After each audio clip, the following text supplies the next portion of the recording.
the Animal Law Committee, and I'm the president of the Mayor's Alliance for New York City's Animals. I'm just going to introduce the panel and then get out of their way.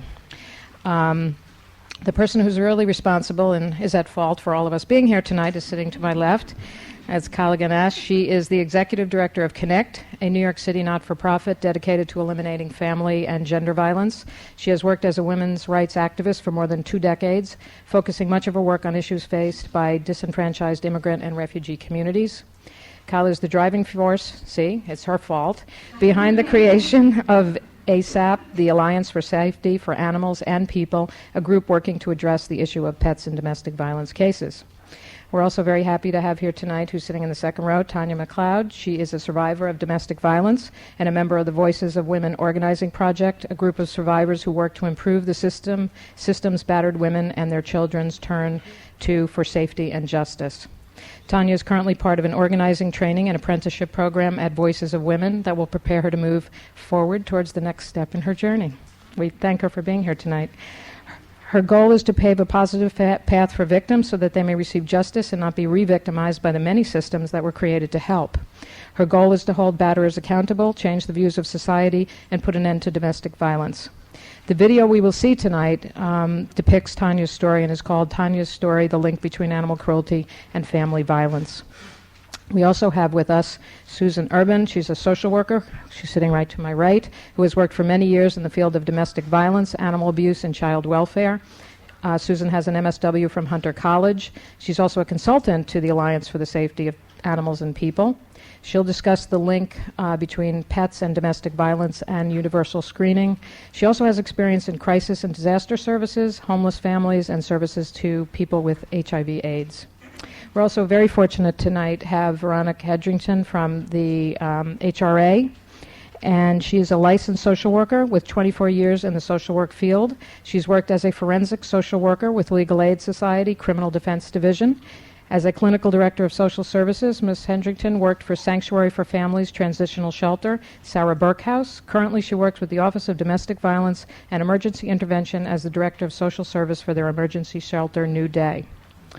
We also are fortunate to have with us Carol Moran, who's sitting in the front row, who will get up and walk around. And she was a trial lawyer, so she may come up and look at you accusingly, but it won't mean anything, don't worry.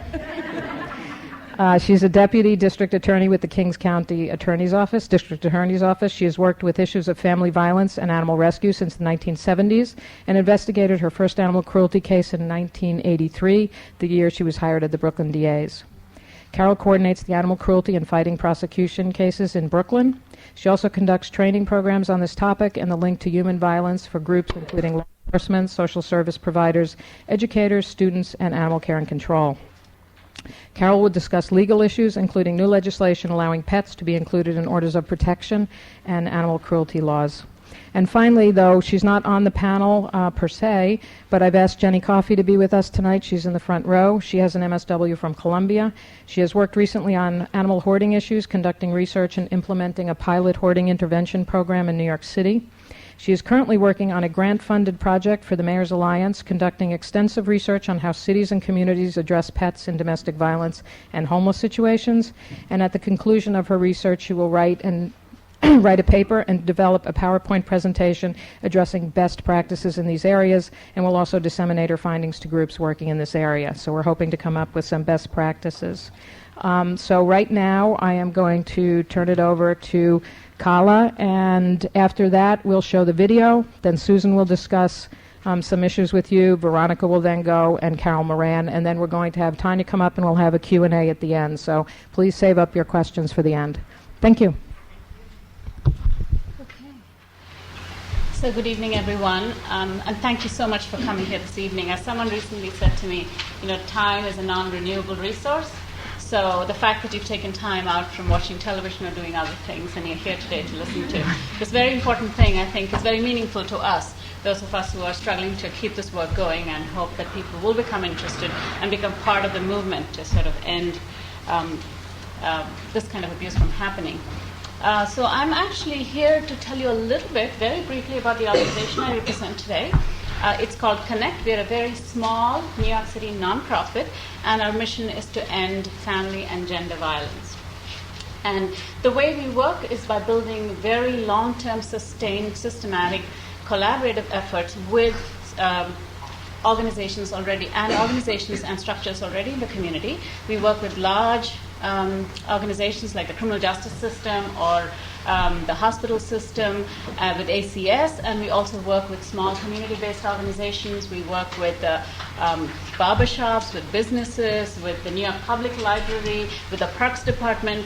And it's our hope that by building those long-term relationships with these structures, that we will be able to gradually transform the way they understand violence against women and understand the context in which this occurs.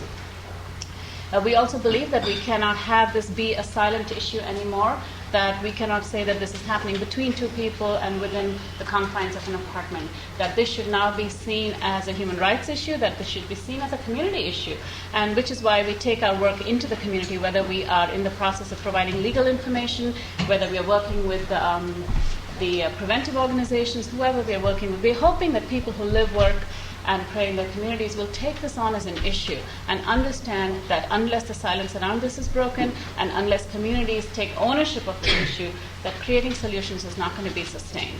So we actually support each individual member in communities as well as the organizations to create specific responses to violence against women that are organic to the community, that actually fit the needs of the community, and that therefore will remain in a sustained way. About a year and a half or two ago, as we sort of started thinking about our work as more peace building and nonviolence, and we started thinking about issues of inclusion, we realized that, although we were talking about working with everybody in the family, that we had also actually fallen into the pit of not really looking at the fact that a lot of the families that are struggling with violence have companion animals or pets in the family. And that we had never taken a serious look at this, although a lot of us were aware of it, were interested in this, were trying to look at it. We never really created a forum for everybody to come together and look at this in a real way. So about a year ago, we got very serious about this and we started thinking about how to infuse this in our work. We also realized that in New York City, whether you're working in child welfare, domestic violence, or the animal abuse arena, that these were very separate arenas of work, and that we did not really, truly, meaningfully collaborate with each other. The domestic violence advocates worked in their field, the animal cruelty folks worked in their field, and we never really had any kind of forum to talk about the intersections of these two issues. And sometimes, when there's enough goodwill and there's enough, I think, fight in us, then something comes along. And we were really grateful to actually come in contact with the Kinder World Foundation that actually funded what you're seeing today. They funded the creation of... They realized this gap in New York City in the year 2007. So we started a small work group that includes a lot of the people that you see here today, with the idea that once we get together, we will create a synergy, that we will start to look at ways in which these two spheres of working can connect, ways in which we can figure out why women who want to leave homes or seek safety are unable to do so, if in fact there is no way that they can keep their pets in safely anywhere. So we really started looking at this, and the group came together nicely. We now have a fairly large membership and diverse membership, and everybody from HRA to Department of Aging, to battered women's shelters, to domestic violence advocates, to child welfare folks, to the Mayor's Alliance, to some veterinary hospitals. We have a number of Department of Health, all of whom are interested in being part of this effort. After meeting a couple of times together, we came to the understanding that we really need to split up into committees to get any work done. So the two committees we have right now are a committee that's working on sheltering and systemic issues, which is really going to look at why there is no universal screening happening in domestic violence shelters, in non-residential programs. Why are we not asking the question about families owning pets, either currently or in the past, as a way to figure out the level of violence that might be happening in the family? We thought about cross-training different people. We also wanted to look at really collecting some data, because whenever you talk to people about this issue, they're like, well, it mustn't be happening that often. I'm sure it's just, I don't know why you're focusing so much on it. Well, in fact, we know anecdotally that this happens a lot. You will see in the video some statistics that will come up for you, that this does happen fairly frequently, and that people don't speak about it. Women don't feel free to speak about it because we haven't created an environment where we allow them the freedom to express this. there's already a lot of shame and guilt associated with being a victim of violence, and it's very difficult if we are hoping that they will proactively and affirmatively come out with these kinds of information. So the fact that we need to be cognizant of that and introduce this in all of our screening tools, it became very evident to us. And also the fact that, if we aren't able to convince people, how are we going to convince funders and researchers that this is happening a lot if we don't systematically collect the data? So we are hoping that the Safe Horizon helpline, which funnels people into shelters, will start to actually ask these questions, and we can get a sense of what's happening. We want to create training curriculum that we can use, which will have a different module that we can use just to train the human services folks to understand this link, how deep and how strong it is and how important it is. We also realize that if in fact we do create some structures in the community for animals to be held safely while women are in shelters, then that social workers are not really trained to talk about this with their clients. The idea that we don't know how to counsel them around the issues, that they might need to be separated from their family, or from their pets either temporarily or sometimes need to give them up for adoption, and really look at that in a very deep way. And of course, we also started thinking about the fact that right now, if we go out and do all this work, where are the animals going to be sheltered? So the idea of really looking at other programs, model programs around the United States, and trying to figure out a way in which we can maybe create a volunteer-driven sort of foster care situation for animals might also be something important to look at. And lastly, of course, we wanted to look at the policy issues. Is it possible? Is there a reason why in shelters women cannot have pets with them? If there isn't, then is there a way we can make sure that that happens, that people don't have to be separated from their family member? And also importantly to remember that, the pets themselves are victims of serious violence when they're in these homes. They're also witness to the violence that happens around them.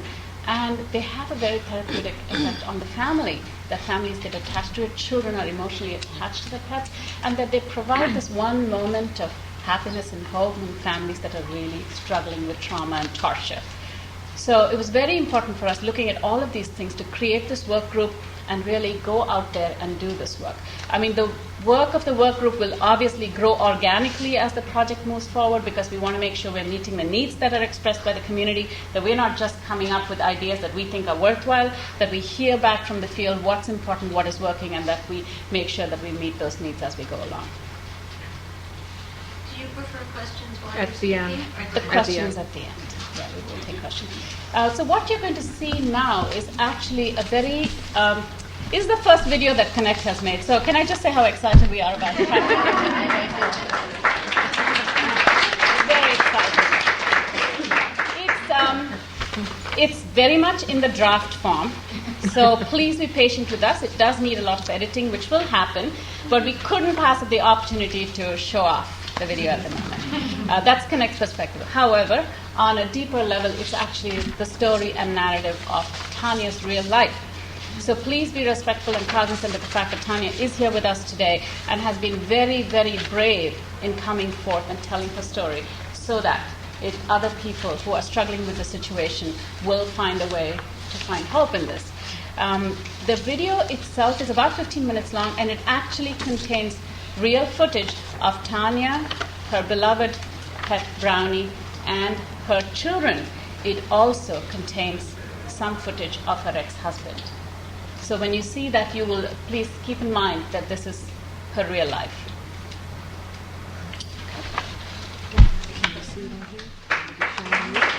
Yeah, I think so. Yeah, you swing your chair. Sorry, one other thing that I wanted to tell you is that in the speed with which we tried to get this together today, there is one statistic there that does have a misinformation. So we will bring that to your attention at the end. Where it should be, there are no shelters. I think we said there are shelters, so that was kind of... The no is missing, so that's an editing error that will happen as we go along. So we beg your pardon for that.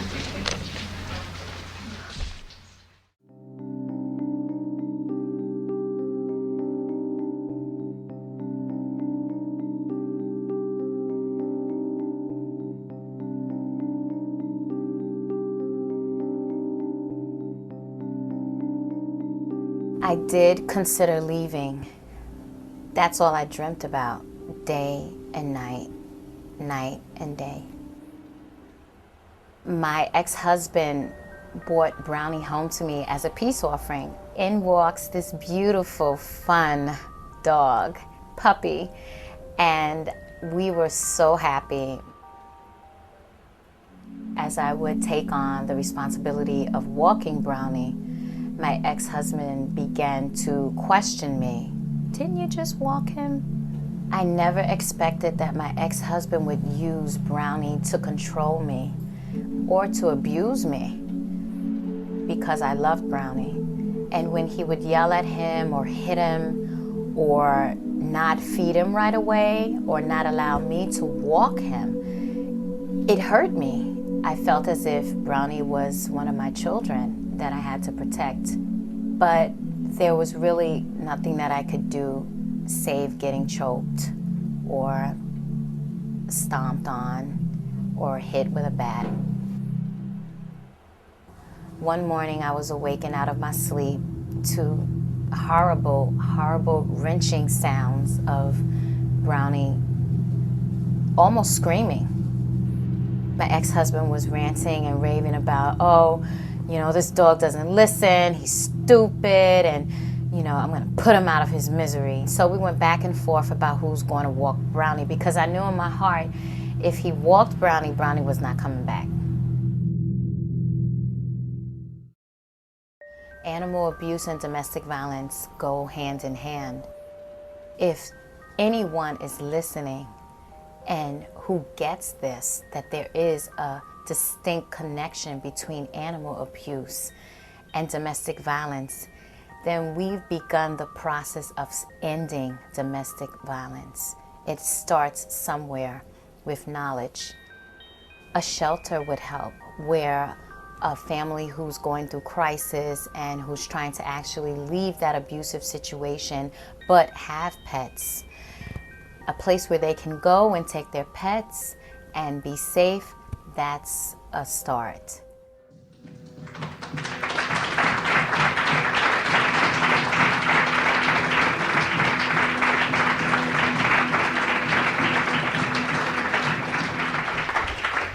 Okay, the reason that the Alliance became involved in this originally was actually because of a mini pin, a miniature pinscher dog, who a domestic violence survivors and her 2 children had as part of their family. And they were able to find Min Pin Rescue, which is a part of the Alliance. So the Alliance is a coalition of over 100 animal rescue groups and shelters in the New York City area, greater area.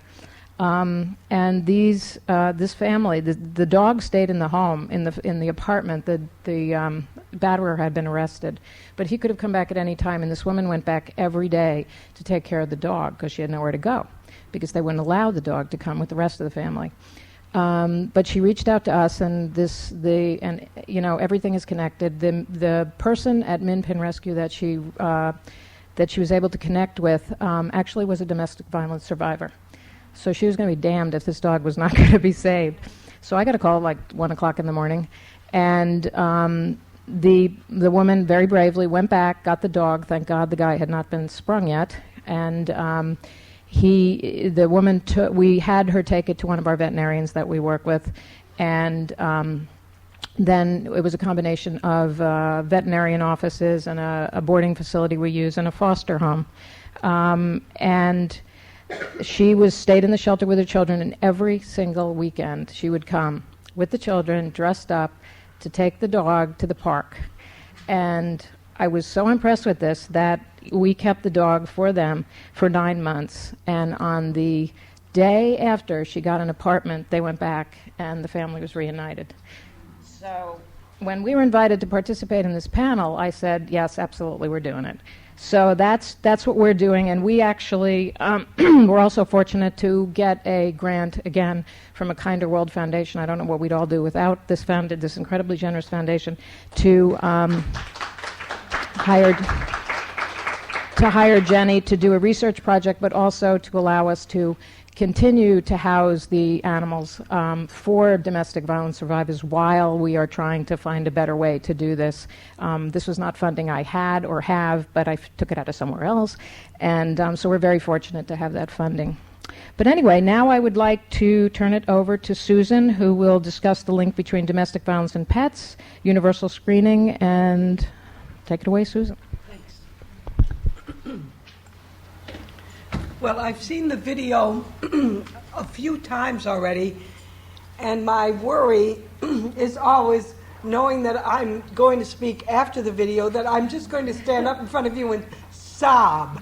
So I really tried to face you as much as to watch it again so that I would not embarrass the Alliance for Safety for Animals and People and the Mayor's Alliance by just standing up and sobbing. We've known Tanya over the years, and so it's been a great privilege for us to have her as part of ASAP and to be willing to share her story with you. So once again, we thank Tanya, and she will be on the panel at the end of this program, so you'll have a chance to ask questions of her directly if you have them.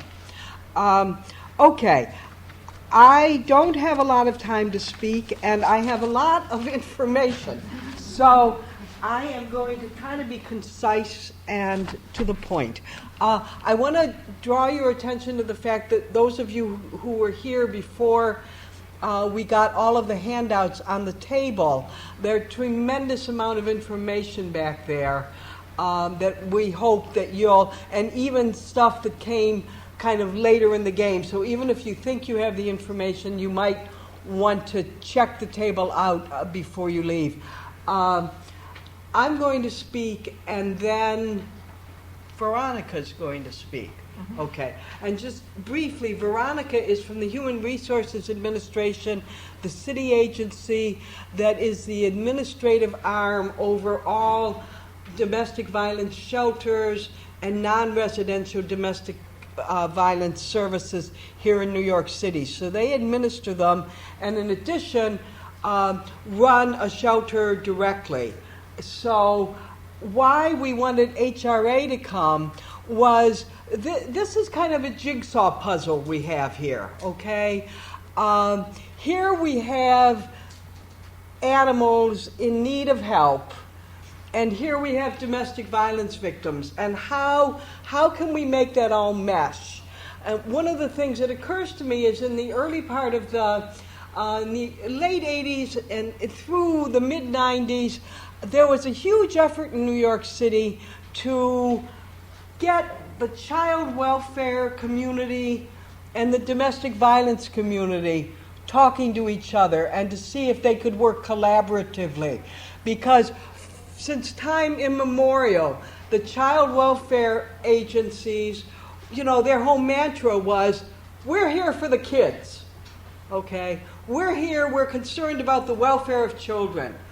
The domestic violence programs, of course, which were basically grassroots women's organizations, always knew that children often came along as part of the family that came into shelter or came for services, but their focus was really on the victim, on the survivor, in most cases on the woman.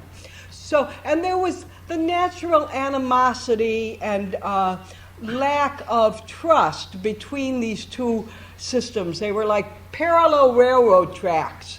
Even though they were covering the same problem, everybody was kind of had tunnel vision in terms of how this problem got defined. So many advocates in the child welfare system, Diane Connolly being an early one, in the back of the room, got together and began meeting monthly, for years, to figure out how could these two systems begin to really collaborate. So when A Kinder World was interested in seeing if we could raise this issue to visibility in New York City and figure out ways to improve things for animals as well as for victims of domestic violence, that kind of motto came to mind. Could we get animal welfare people to sit in the same room? And Jane herself, who was a driving force behind this, would say, well, I don't know anything about the domestic violence system. That wasn't her area. And most human services people didn't know that much about the animal welfare system or animals or what their needs are. So the hope was that we could build the alliance between these two groups, and this has been going on now for about 8 months, and so we're really still at the very beginning stages. Okay. HRA is here so that you can get a picture of how people access the domestic violence system, and there's a flow chart that they very nicely provided, because those of us who've worked in these fields, we can spout this stuff off in our sleep, and often do, according to those that we sleep with. But most people, HRA is a huge bureaucracy, it's a huge complicated system, and most people really don't know how it works. And that's what Veronica will be sharing with you. And as I say, there's something in writing so that you can actually follow along and see how the domestic violence system works. So we're not here tonight giving you the answers. We're here to say, here's the problem. We're doing some research into what's being done elsewhere in the country. What would work in New York City? What would work in New York City, given these complicated systems and the huge magnitude of the problem? So that's why at the end of the program, we're going to have a forum where you can not only ask questions, but we want you to think about this and come up with solutions that we have not yet come up with. And for those of you who are interested, to join the Alliance for Safety for Animals and People in order to work collaboratively on this effort. Okay, now, I've done training in the past. I have to say that the ASPCA, who, I don't know, I didn't see Stephanie here tonight. Stephanie Smith, but they've been very much a part of this, and dating back to the late 1990s, they were the first ones in New York City to have an initiative called Family Vision, where, because word about this connection between animal abuse, animal cruelty, and human cruelty was just beginning to become well known, and the writings were beginning to be done. It was still a relatively new field. So much of the work we do is based on that early work done by the ASPCA and Family Vision. Okay, so when I do a whole training on this, which you're not going to have to sit and listen to tonight, we start by talking about the human-animal bond. What is the human-animal bond? And let me just ask, how many of you in the room own a pet? Okay, or have ever owned a pet? Yes, at least one pet. Okay. And this is very much what the statistics in the country are. And I very carefully copied them down and yes, I do find them.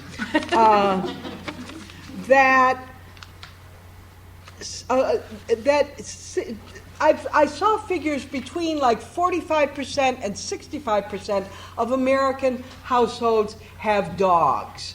Another 38% have cats. And then there are lesser degrees of people who have fish and birds and turtles and smaller animals. So a huge number of American homes own animals. So those of you who are not animal lovers, and I suspect from the hands that were raised, there aren't too many of you in the room. The reason we're hoping that the human services community gets the word on the link between animal cruelty and family violence is because it's going to help you do your work. Because how many, I'm old enough now that people often don't understand my references. How many of you know the saying of a canary in the coal mine? Right. A canary in the coal mine. In the old days of coal mining, the miners used to bring a cage with a canary down into the mine with them. And when the canary passed out or died, the miners would know it wasn't safe the air was no longer safe.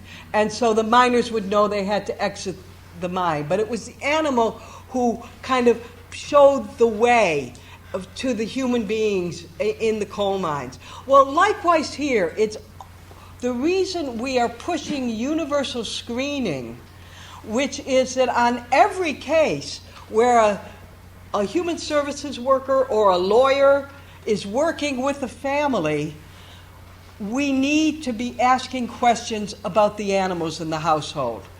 And, you know, we were envisioning case records where you would have the family composition, the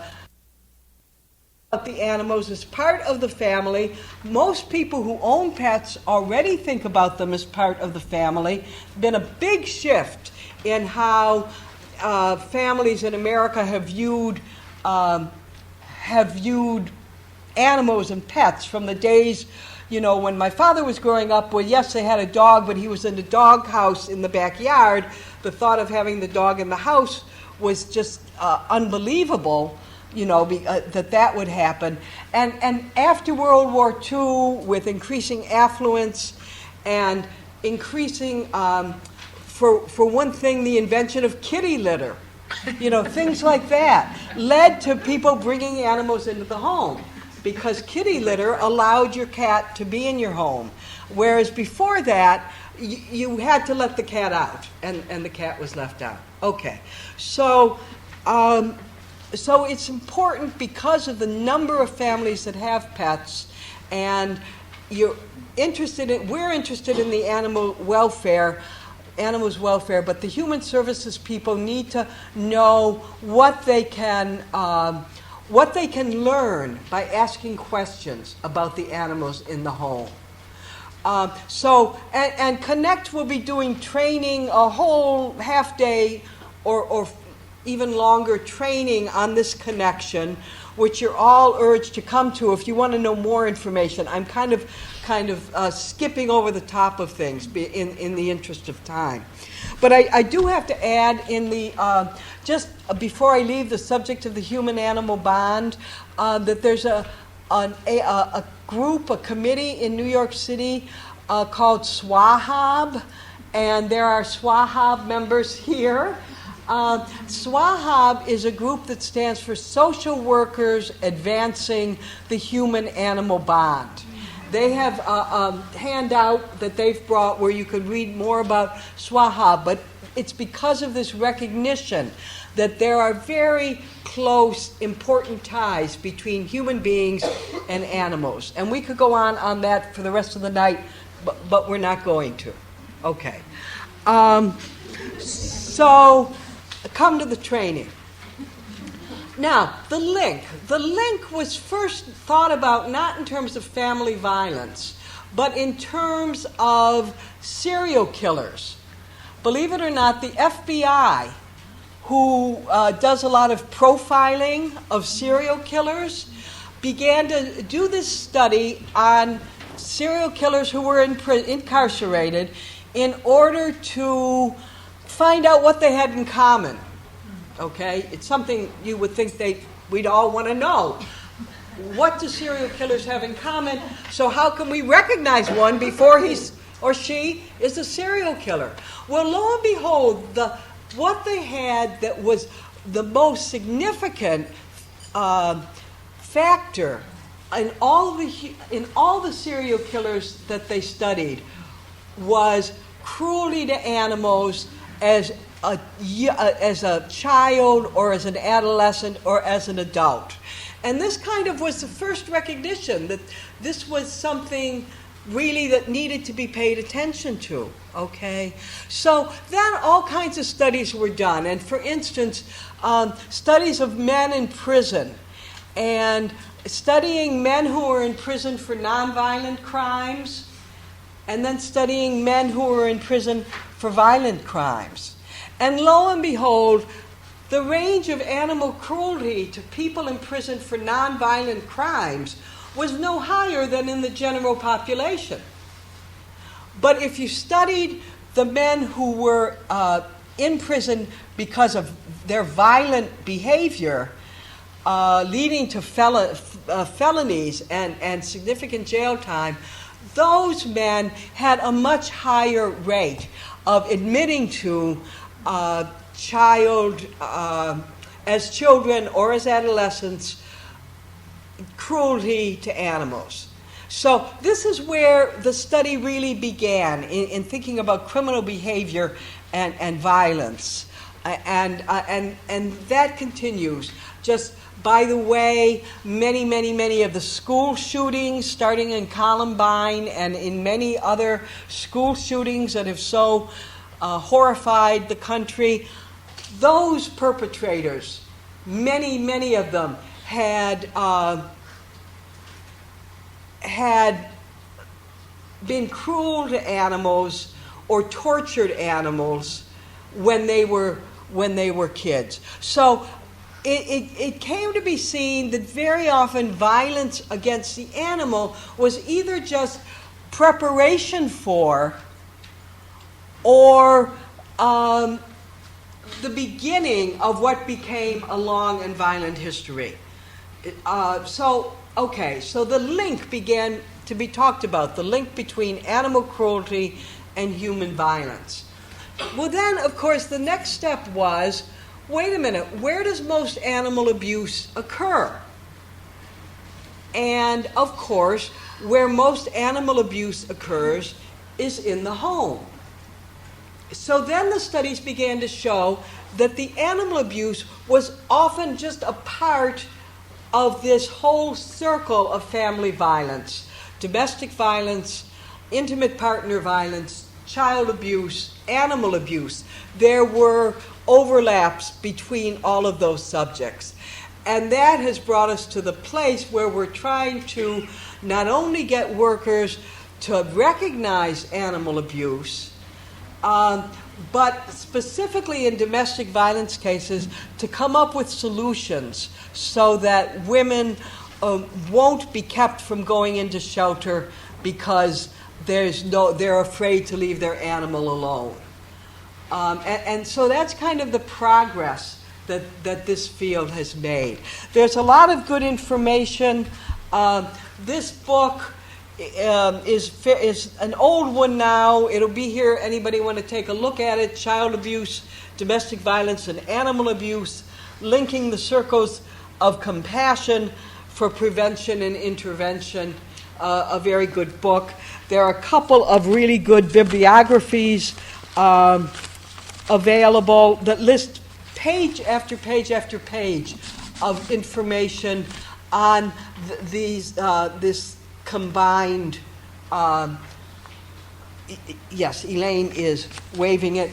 We didn't make copies of this because we didn't want to waste the paper for people who just weren't interested. But if you'll let us know, and Jenny has given us an updated bibliography, then we can get you copies of the bibliography as well.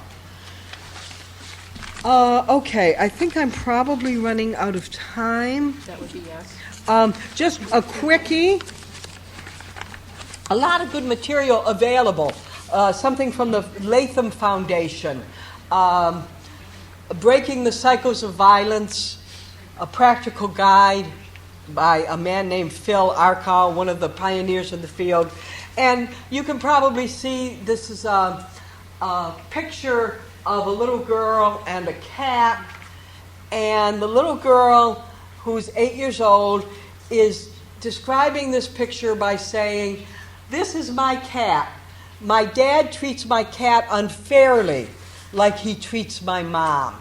And this is a wonderful little booklet, really in some detail going through the connections between animal abuse, child abuse, and domestic violence. So there are a lot of resources available. I know I keep saying I'm going to quit, and I will, but I just want to... One more. One more, okay, and then I'll be, Yes, the hook is coming. Okay. Right. Okay. I'll just make reference to it. It's a handout that's back there, and it's a power and control wheel, which is a common way that domestic violence is described. But this talks about the various ways that animal cruelty is used to either hurt the woman or the victim, or to intimidate or to threaten. And Tanya's video talked about the perpetrator being jealous of the dog and the relationship between the dog and the family members. But look for that power and control wheel on animal abuse. It'll give you some of the other slices in the chart. Okay. All right. Okay. All right. This is Okay. And now Veronica will walk us through the system. okay. This is the part I'm waiting for. Yeah. And I'm going to get the flyer and hand it out. Okay, good evening, everybody. Okay, okay. I'm here to provide a visual to help you to understand the system as it is today. But in doing so, I provided some information. I hope everybody received it. If not, I think Susan is going to go out and get it. I provided a flow chart. This is kind of typical of what goes on and how people enter the system. I also provided just some data about the Office of Domestic Violence under HRA, Human Resources Administration, and just program descriptions. So before we go into that, I just want to talk a little bit more about the Office of Domestic Violence and Intervention Services, Emergency Intervention Services. We do provide a variety of services for victims of domestic violence. And as it says in this packet right here, all of the services that we provide, I'm just going to just briefly just direct you to that. To also let you know that right now we have increased in shelters. We have 40 emergency shelters with the 2,084 bed capacity in the big city of New York City, 2,084. And that's, for us, that's great. I think that's good. From 1 or 2 to 2,000. That's a milestone, and we're still trying to grow. And transitional shelters, which are tier 2s, these are shelters, I explained the difference. Transitional shelters are when people have their time limits are up in the emergency shelters, and you can either be transferred to these shelters or transferred to Department of Homeless Services. I'll go into details. We only have 8 of those, and the bed capacity is 249 units. Okay? We're talking about units, not apartments, units.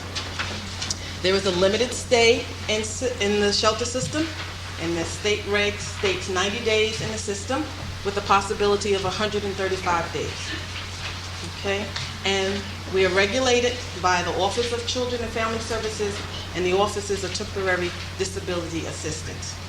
Okay? So what I would like to do is to go to the flow chart. Mark, I think you may need to use the microphone. Okay. Either that or I'm bellow. not. Can everybody hear me? No. Okay. You got to pull it out. Yeah, straight out. There you go. Okay. Okay. Can you hear me now? Commercial. Okay. In reference to, I just really wanted you to have a visual. I want you to understand how the system works, so you can begin to think about, is it feasible? Or maybe how can you look at the system differently with the ability of maybe allowing animals into the system? I think that would give This you will be a more little room. better. Here's the flow chart. If everybody can just kind of look at that and I can make reference to it. At this point, how clients are referred to the domestic violence system is a variety of ways. But the 2 main ways is through Safe Horizon, which is a 24/7 conduit clearinghouse of all clients who can call the 800 number for an assessment. They first do an assessment. They determine, based on the client's needs, what's safe, because that's the primary issue. What's safe for that family? At which time they refer the client, of course, with availability to a shelter, to a domestic violence shelter. There are 3 types of domestic violence shelters. There is a regular shelter, there's a safe dwelling, and there is, I can't remember the other one. Excuse me. Safe homes. The difference between the 3 is a shelter could be a larger building, which has an individual apartment, and we have to be reminded that these are shared apartments. Very rare do people have their own apartments. They share apartments. In reference to safe dwellings, that might be a smaller communal area. It might be a big room where families share, more than one family sharing common areas with their own private room. And then there are safe homes. And basically what that is that private shelters contract out to individual buildings. They might have connection with a landlord. We would like a certain amount of apartments in this private home or private building. And this is where they house that particular family. In those cases, the clients have to go off-site because this is not the agency. So they would go off-site to the home agency for counseling and services, etc. So a pre-screening is done, and then of course they look at availability. They look at if this is safe for the client, because each shelter does their own assessment, and they have, although you have the criteria of domestic violence, you have to look at the type of shelter you have, what's the format of the room, if there's a shared apartment, what's the number and size of the family. That all determines where this client can be placed. So, and it might mean that you have to downsize, and is the shelter willing to downsize? That's the other piece. What I mean by downsize, they might have, for example, a mother with one child, and they have space for 1 and 2. Are they willing to downsize? But they would do the interview, and that it would be up to the shelter to accept that client and that family. So the other part of it is through NOVA. NOVA is a part of the Office of Domestic Violence. And that stands for Project No Violence Again. And they are housed in PATH. And for all of you who do not know PATH, it took the place of the Emergency Assistant Unit. And this is where all of the residents, all of the families, most of them, if they feel that they can't get a bed immediately, they go through NOVA, hoping that they can get through DHS. But the system right now is that if the victim says, I have been a victim of domestic violence, they are going to automatically refer them to that NOVA unit to see if they can get them in a domestic violence shelter, as opposed to a shelter in the Department of Homeless Services. There's a difference. Our services are specialized, and that is the reason why they would like most of the families to get into a domestic violence shelter. However, as I said again, there are only 40 domestic violence shelters, and there are quite a few hundred of DHS shelters. And then again, sometimes the clients will have the opportunity of saying, no, I don't want to go into a DHS facility. I want to go into a facility that is primarily domestic violence, or no, I would prefer a DHS facility. Again, with NOVA, screening has to be done to determine eligibility, and eligibility is that you are a victim. You say that you were abused. Okay, at that point, they will attempt to find placement in a domestic violence shelter. If they are unable to find a placement in a DV shelter, I'm going to use that term, then the client is then referred to Department of Homeless Services. And I cannot speak on that. I know they're very large. I'm not sure exactly how all of their shelters are formatted, but that's where quite a few of our families go. Okay, so once a client is accepted into the shelter, again, as I said, and I think this is the most important piece, is the format of the room. At New Day, where I work, it is a apartment building, and we do have apartments, single, like a studio, 1 bedroom, 2 bedroom, and a 3 bedroom. So in that case, we can accommodate a whole family. For example, if you have a 1 in 5, based on the size of a child, because the state regs state, I do believe, I can't specifically state, if you, Susan, if you can remember, I think at the age of 9, a male child has to have their own space. Okay, that's about right. They have to have their own space. So when assessment's done, we also look at age and sex of a child. Okay, to determine what type of space do we have available. And usually those types of families in our shelter do not share an apartment. They have their own apartment. Whereas a single person, a mother with 1 child or a mother with 2 children, will more than likely share an apartment. They will have common space. That means the bathroom, the living room, and the kitchen, that they have to share this common space in a shelter. Again, in a safe dwelling, hold on, make sure I have the wording correct. So wait, in the safe dwelling is an open space that you share. It could be a large room with individual rooms in the area and the common area they have to share. And of course, in the safe homes, you have your own apartment.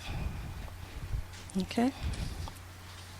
So a client could be accepted or denied based on whatever criteria, besides being a victim of domestic violence, if they can be serviced there. There are other issues that each shelter looks at. They might not be able to deal with substance abuse. They might not be able to handle mental health issues. Again, it all depends on the services that they have provided at the shelter. At New Day, we have it. So unless you state that you are a substance abuse and I'm active and I do not want to go into a treatment program, we can't take you because you need to be in a drug treatment program. We do not have a staff member specific to deal with those types of issues. So there are some things that we look at for the safety of all families, and that's what we have to look at. We have to service everyone. We have to make sure that everyone is safe. And in that respect, that's an example of someone who we might not accept. So if they are denied, they are then referred back to the source that referred them. It can be either PATH or it can be Safe Horizon, where they begin their journey again to see if they can find placement at another site. Okay, so once the client is accepted in New Day, there's an intake done.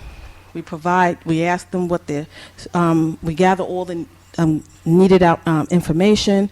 A room assignment is made. And of course, we review the rules and regulations. Each shelter is overseen by state regs, which we sit with the client and provide that information to them. At which time, a caseworker is assigned. At New Day, they see a social worker, there's a medical team, there's a mental health team, there's a housing team. So all of the clients just see all of these people in a row as quickly as we possibly can so they can get acclimated and they can get settled and they can begin to heal. Okay? And of course, support groups. So there are two ways in which clients can be transferred out. One, as I stated before, state regs state that there are 90 days in the system. That's the state reg.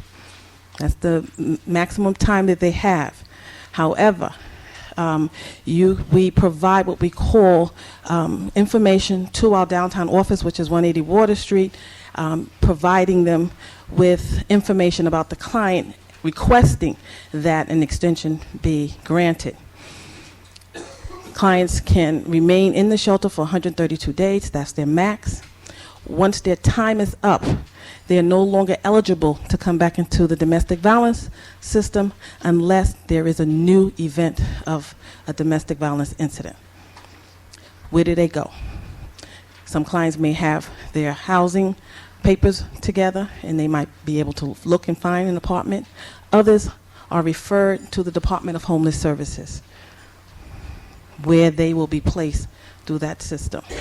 So I can't speak about that system, but that's where they're placed.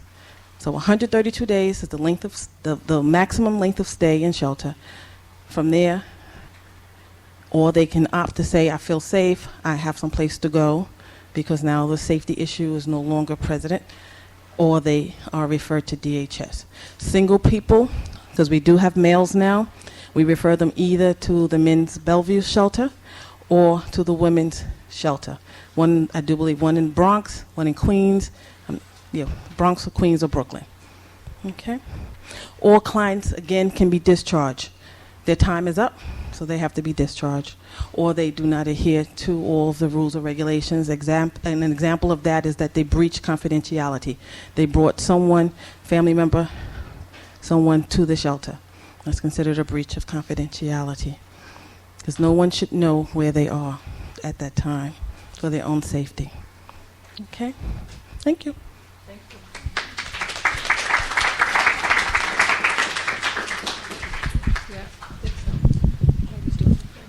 Okay, and now, thank you very much, Veronica.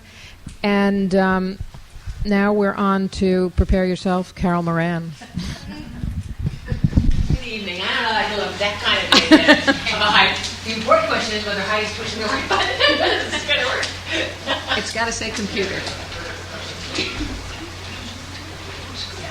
Unfortunately, in order to qualify to come into my world, one has to be the victim of a crime. I work for the Brooklyn District Attorney's Office for Joe Hines, who's been the Brooklyn District Attorney, since 1990. And in that capacity, coordinate, among the other things I do, the animal cruelty cases, the animal fighting cases. Our child abuse unit has someone there who coordinates animal cruelty cases that take place in conjunction with child abuse. Our domestic violence unit has somebody who coordinates the animal abuse cases that happen hand in hand with domestic violence. Also hand in hand with elder abuse. We have an elder abuse unit. And so I want to run through some of the laws that...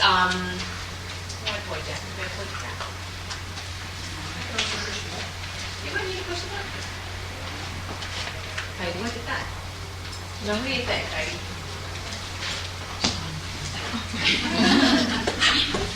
No, push the button. Turn it on. There it is. There we go. That's good. Jane, push the button. I push the button. All right. Let me know when. Maybe your red dot will still work, though. Yeah, hang on. No, don't push the button. I think I push- have something here. Okay. Let's see. Okay, good. All right. There are a wide variety of laws that pertain to animals in our world, and I'm going to cover sort of a broad spectrum of them for you.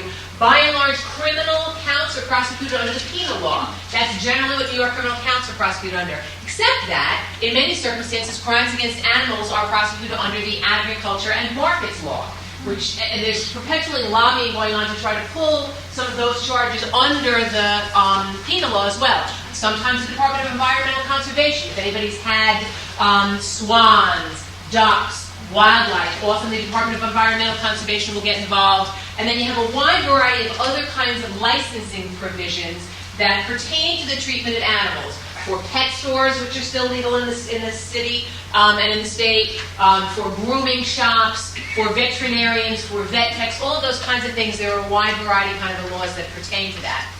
For us, in the prosecution of criminal cases, generally we use the agriculture and markets law and the penal law. One count, one animal, one injury. We have a choice between felonies and misdemeanors, but depending upon how many animals there are, if there's 5 animals, and each has been neglected, there are 5 counts of neglect. And so generally the same way with human victims. It's not like you get to walk into a house, beat up all 4 of the kids, and only get charged with 1 count of assault. It's exactly the same. Each animal is considered a separate victim and is treated that way. Depending upon the level or the severity of the crime, it will be treated as a felony or as a misdemeanor. Now, for those of you that work in a wide variety of social service fields, some of the things you're going to see are not just the typical cases of neglect or abuse or fighting. Among the things that are on the law are engaging in sexual conduct with an animal, which is precisely what you would think it would be. The nice thing kind of about the criminal laws, it's pretty much what you think it would be. And so we have a definition of sexual conduct here, but occasionally you will have, particularly in circumstances of power and control, either an offender who, by virtue of his or her own psychology, engages in sexual contact or sexual conduct with an animal, but sometimes in conjunction with issues of power and control, we have had cases where clearly the spouse has been forced to have sexual contact with the animal, where the children have been forced to have sexual contact with the animal as part of child abuse. They're required to have sexual contact with the uncle, the father, and the animals in the house. The dogs in the house, the other animals, generally dogs, but the animals in the house. And so it would seem as though, as you're all going, that, those of you who deal with sex crimes or sexual offenses, this is not so surprising.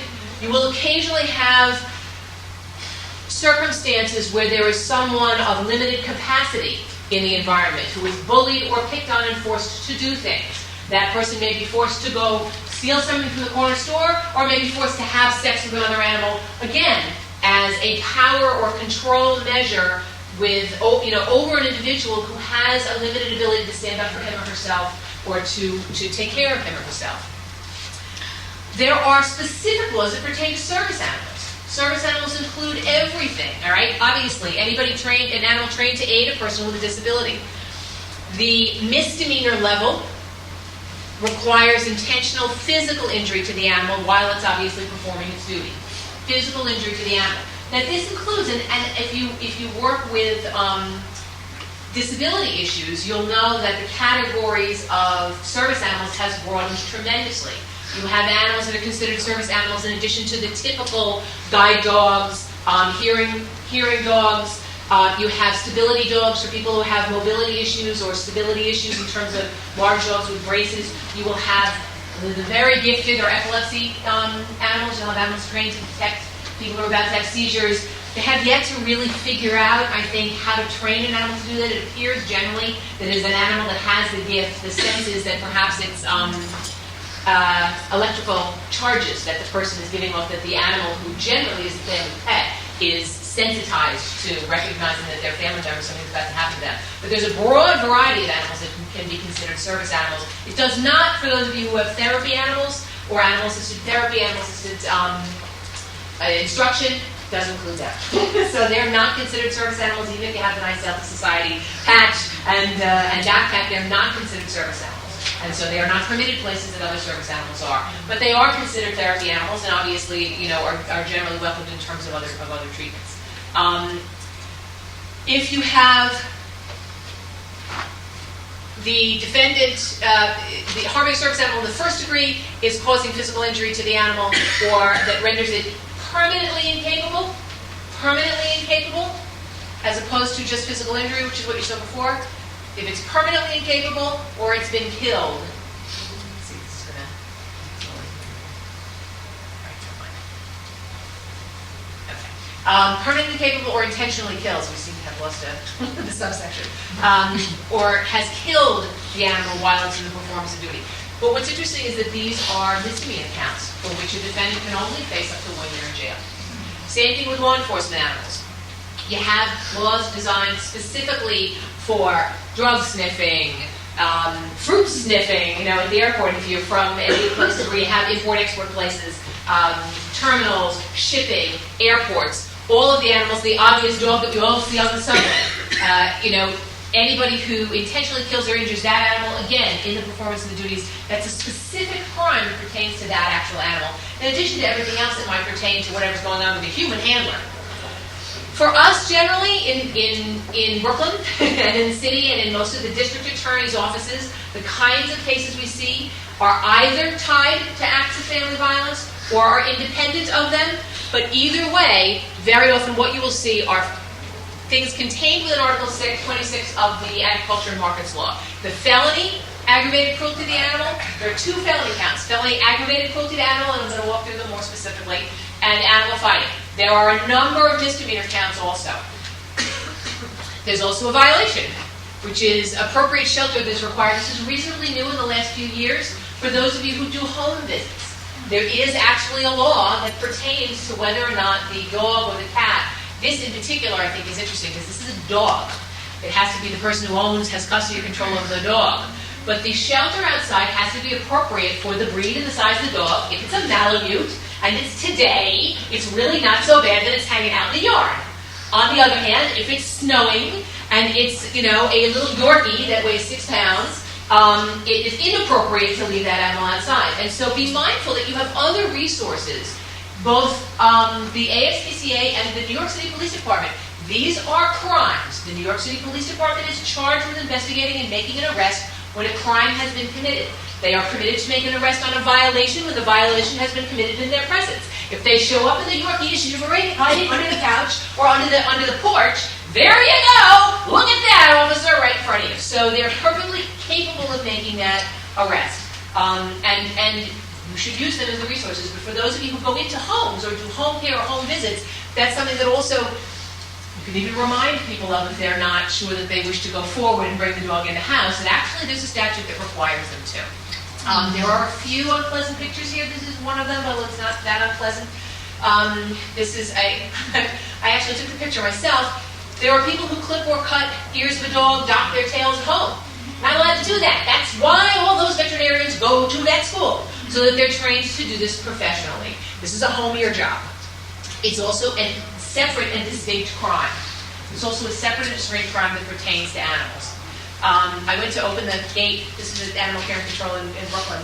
And I went to open the door to see if I could get a better picture, because I'm standing there with my little camera, looking for my little camera, trying to do this. And as I go to unlatch the thing, my assistant who's with me says, "Carol, there's a big sign, dog bites." Now, he was really nice. He was nuzzling my fingers. I didn't know I was going to take off my arm if I gave him a chance, but they didn't want me to open it, so we have a shot of him through the bars. Aggravated cruelty to animals is the most significant, and it's a reasonably new statute passed in the late 90s. Up until then, there was no felony statute. No matter what anybody did to an animal, it was a misdemeanor. It was 1 year, max, that was it. The felony animal cruelty statute has some limitations, but certainly is better than anything we had before. It's very, very, very specific, though. There can't be any justifiable purpose. And that makes sense. It's the same in most cases where there's been an act of violence. It can't be in self-defense. There can't be any justification, any good reason. And a good reason is generally really a common sense good reason. If the dog is ripping your arm off and you whack it in the head with a hammer, okay, that's justifiable. If the dog happens to care for your wife more than you and you decide you're going to take it out, under no circumstances is that justifiable in anybody's head other than the offender. It has to be an intentional killing. It can't be an accident. It's actually a very limited law, so write to our city councilman and your state representatives. Either death or serious physical injury, which is generally defined as some kind of permanent impairment. It's got to be to a companion animal. And a companion animal is defined as an animal that is normally kept as a pet in or around your home. Generally speaking, the kinds of cats, dogs, hamsters, that one would have as pets. Although I actually tried a case a number of years ago in Brooklyn where we indicted the defendant for the death of a number of horses, on the theory that these were horses that were not used for breeding or for show, that but for the fact that they were superseded by a law in New York City that says you're not allowed to keep a horse in your apartment or your 40 by 100 lot, that they would be kept in or near the home. In a more rural environment, these are horses that people would board nearby or keep in their backyard with a shelter, and would therefore qualify as companion animals. And the only reason they didn't count in New York City was that you're not allowed to keep a horse in your backyard in New York City. You're not allowed to keep livestock in your yard in New York City. And that was sustained. So it really can be very creative. I think it has to be an animal that in this circumstance is treated as a pet. The catch frequently is that it has to be done with aggravated cruelty, not just regular cruelty. You have to kill or seriously injure the animal with aggravated cruelty, which is something intended to cause extreme physical pain or carried out in an especially depraved or sadistic manner. So that when I say to you there are some limitations to this law, it can be very difficult. It can't be your average depraved or sadistic manner. It has to be an especially depraved or sadistic manner. This is a dog who was shot. That's the rest of the pictures. Who was shot in the back. The bullet traveled along his spine, paralyzing him, leaving him both in excruciating pain and in a position where he was really required to be euthanized for humane reasons because he was both paralyzed and in screaming pain. And so that would be something we would argue is especially depraved, even though, it's one shot. Does one shot necessarily constitute that? It's a very horrible thing, and, for evidentiary purposes, isn't it great that he suffered so much? But for the animal's purposes, it's unfortunate that that's what's required in order to make that statute. Aggravated cruelty to animals as a felony is a Class E felony. That's the lowest felony one can have. It's the lowest felony in the panoply of felonies, and that's because the legislature made that determination. There are multiple sentences that are available. Normally, for a Class E felony, up to 4 years would be the sentence, the jail sentence. That is not the case. They made a specific exception when they passed this law that it is only up to 2 years in jail. Only up to 2 years in jail, unlike grand larceny, for example, if you steal something from somebody, and that Class E felony, you could do more time for it, as opposed to aggravated animal cruelty. There are there's 5 years probation that are available, and with any probationary term or conditional discharge term, and again, I encourage those of you who work in this world, if you work with offenders, if you work with defendants, if you work with juveniles, if there is a sentence being imposed, discuss with the prosecuting organization, corporation counsel, the district attorney's office, the attorney general's office, the kinds of sentences that would be meaningful. Because in most of these circumstances, with both felonies and misdemeanors, there's a broad spectrum of kinds of things that we can do. And in many circumstances, it's very important that that intervention really be the thing that makes the difference. Mental health intervention, psychiatric treatment, substance abuse treatment, early on, before you get here where you have an animal who's dead, early on. We actually indicted a defendant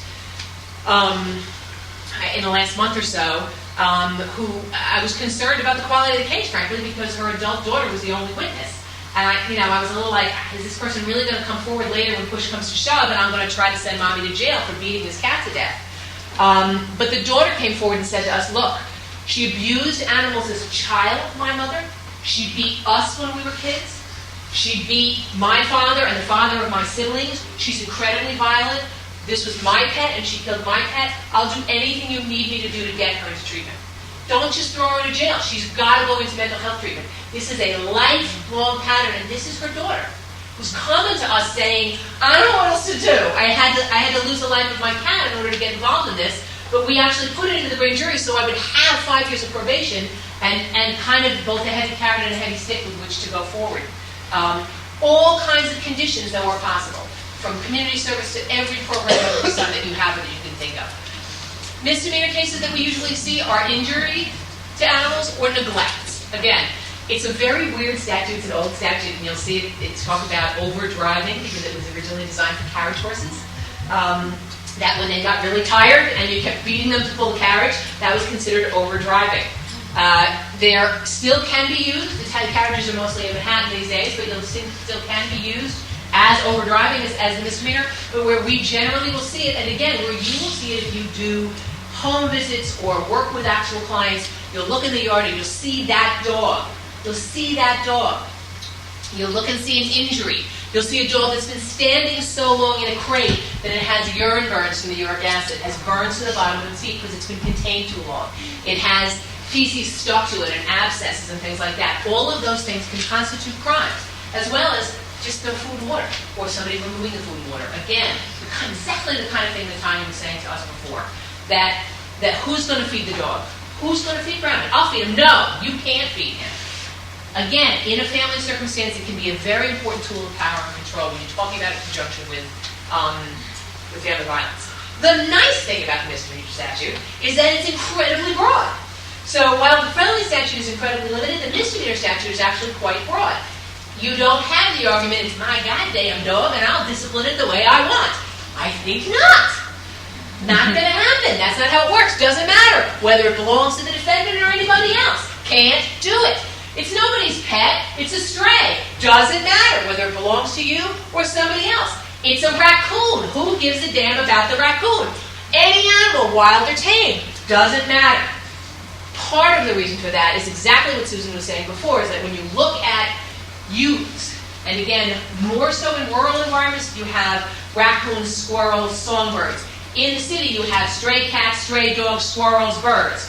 We don't have as many raccoons, we don't have as many possums, we don't have as many bunnies, but we have plenty of access to small animals if children are looking to initiate abuse, to try this out, to test this before they work their way to the kid next door or to other adolescent work. And for those of you, among the things that the FBI looked at was something called the homicidal triad, which in addition to animal cruelty, not every kid who has any or all of these three factors will become a serial killer, but when you look at every homicide defendant or every serial killer and you back up, nearly all of them has what's called the homicidal triad.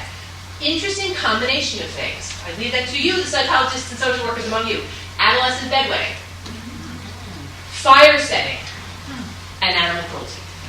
That's the homicidal triad, which is profiling by the FBI. You look at that, they're like, this is the homicidal triad, it's called the homicidal triad precisely for that reason. The other nice thing about the misdemeanors is if someone causes it, I love that procures, that's always like nice words in the criminal law, sets on foot, instigates it, or in any way furthers any of these things happening, they're guilty too. So it doesn't have to be that you see this direct action. What we look for, and what one of the things that Jane was stressing, and I think everybody's stressing, and the point of this panel, and the point of the group that we're part of, in 1995, the District Attorney's Office in Brooklyn, Joe Hines started a task force on animal cruelty so that the organizations that just dealt with animal cruelty would deal with each other, because we didn't really have a collaborative way to work together. That has continued on, and we're members of the Family Vision group as well, is that if you look at cross-reporting, if you look at collective enforcement and sharing information, it's hugely beneficial to everyone. Camden, New Jersey, Jane was telling me that Camden, New Jersey appears to be the first city in the East Coast to have a mandatory cross-reporting law. Now, among you here, how many of you are mandatory child abuse reporters? Okay, so we have a lot of people who are mandatory child abuse reporters. You are not, by law in the city of New York, mandatory animal cruelty reporters, but where there is one, there is often another. Where there is neglect of one, there is often neglect of another. And I think that what you can do is either speak with your general counsel, speak with your boss, reach out to the district attorney's office or the provider, the person in the district attorney's office in your jurisdiction, whether it's in conjunction with DV, whether it's in conjunction with child neglect, whether it's in conjunction with elder abuse. All the DA's offices have point people in those bureaus. Reach out for us. We can also go in on our own and look. It doesn't have to be that you have reported that and become the only witness. We can then begin another investigation or cross-report. Call the ASPCA. The ASPCA and animal care and control drivers would go out. They're not mandatory child abuse reporters. Many years ago, as part of this task force, they would call us in Brooklyn because they'd go out to pick up an unwanted litter of cats, and the person in charge would be an 8-year-old. There'd be 2 little kids in diapers. There'd be rodents and rats running around, and not an adult to be seen. And they didn't know what to do. These were drivers. They're not mandatory reporters. They didn't know what to do. They want to see the kids. I get these calls in all life, like, I guess I'm going to get in trouble if I put the kids in the truck, but, they'd go and buy food and come back. There'd be no parents. There'd be nobody there. And it was the animal call that led them. That's when they got there. They knocked on the door. The kid let him in. The 8-year-old who was in charge let him in. This kind of cross-reporting, the Humane Society and all of these groups do cross-training to include the one message with the other.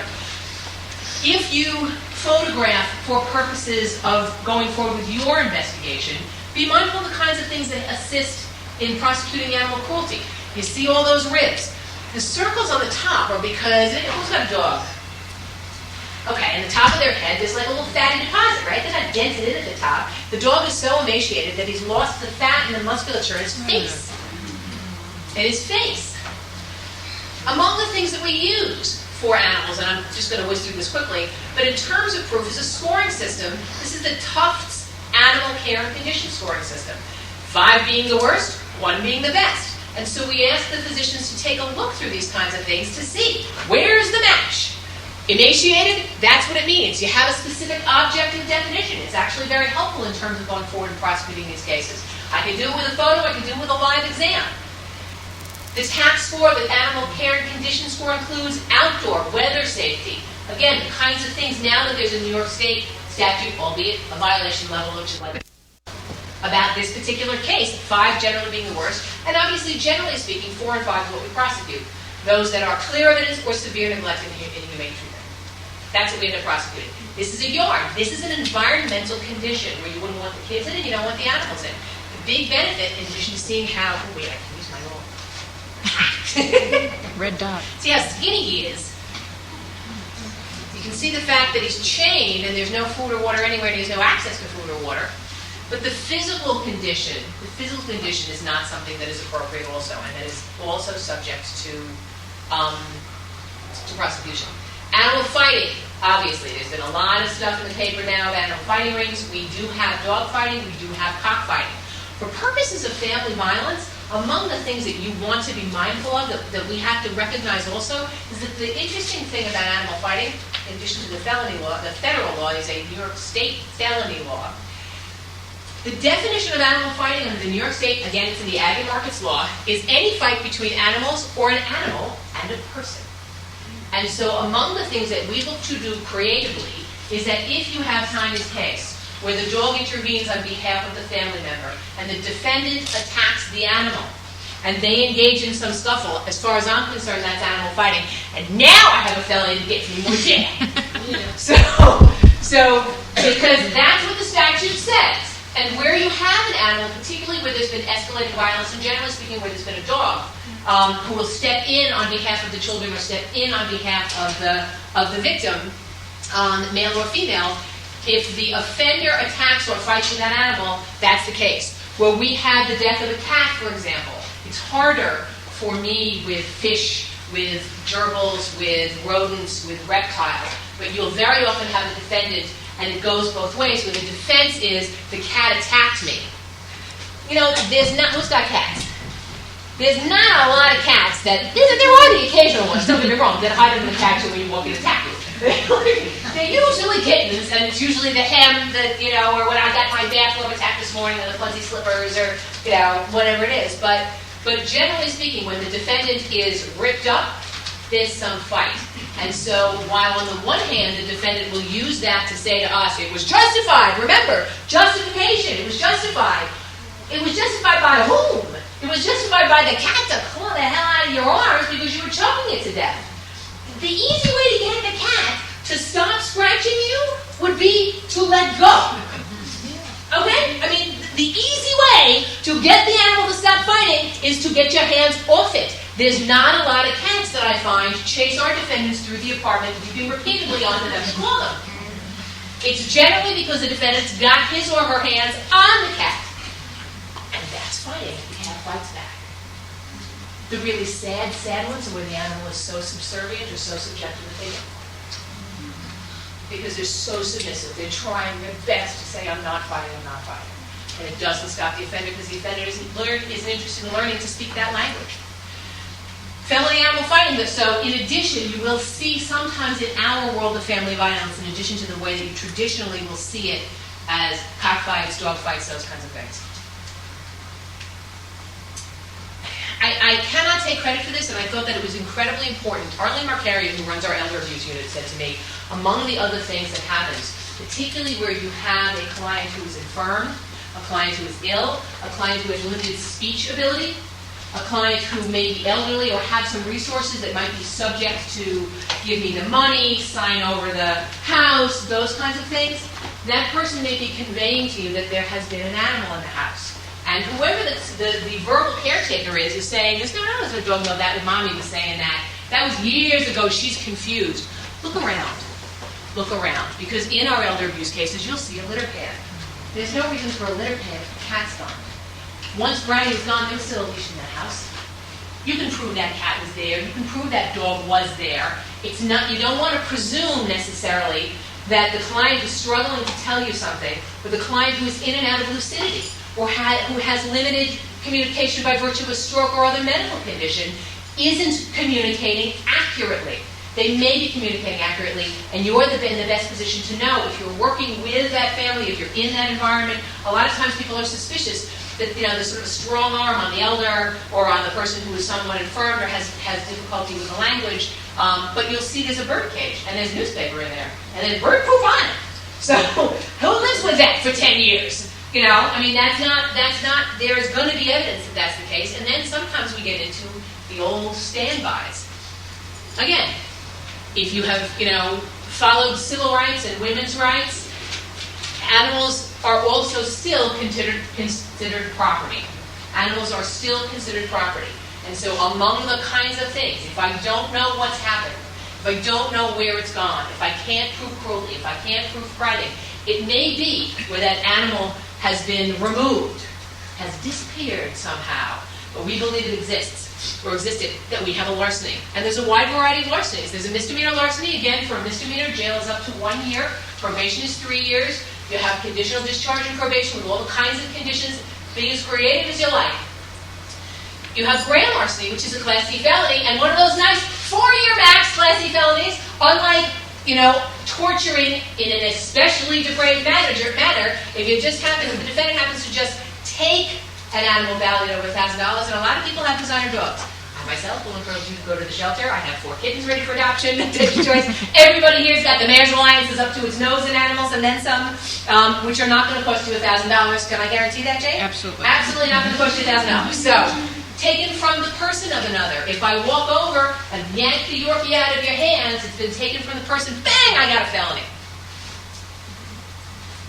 Grand larceny in the second degree, which is a Class C felony, which can get you up to 15 years, is if the animal has been taken or stolen, regardless of the property, regardless of its nature or value. Means the animal counts, basically by extortion.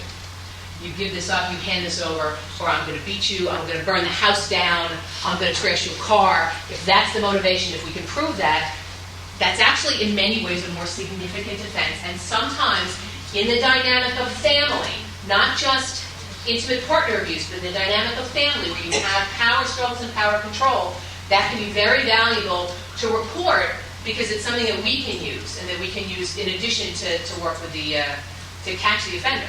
Robbery is defined as forcible stealing. Same kind of thing. Forcibly taking it.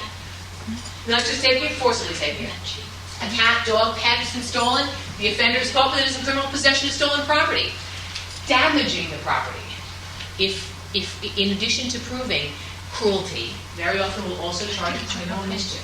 Because someone who's injured the animal has damaged, as kind of sad as that sounds, has damaged the property of another person.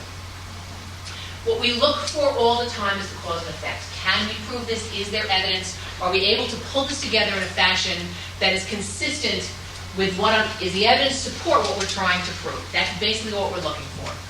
For us, I think in this world, this is the most telling thing I think that we find.